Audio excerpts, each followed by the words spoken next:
যখনই আপনার প্রচন্ড মাথা ধরে যাবে, প্রচন্ড বুক ব্যথা করতেছে, তৎক্ষণাৎ আপনি তিব্বুন নবাবির দিকে ফিরে আসেন।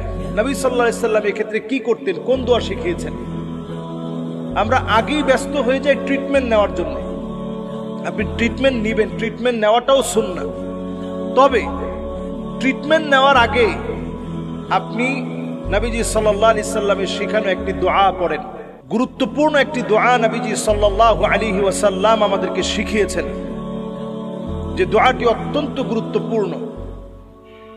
আউযু বিইজ্জাতিল্লাহি ওয়া কুদরাতিহি মিন শাররি মা আজিদু ওয়া উহাযিরু। আউযু বিইজ্জাতিল্লাহি ওয়া কুদরাতিহি মিন শাররি মা আজিদু ওয়া উহাযিরু।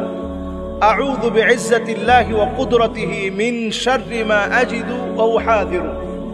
এই দোয়াটি নবী করিম সাল্লাল্লাহু আলাইহি সাল্লাম আমাদেরকে শিখিয়েছেন।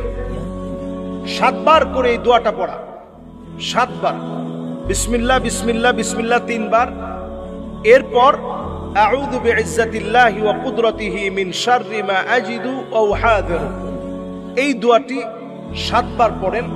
আপনার কোনো ফু দেওয়া লাগবে না, ব্যথার স্থানটায় ধরে এই দোয়াটা 7 বার করে আপনি পড়েন।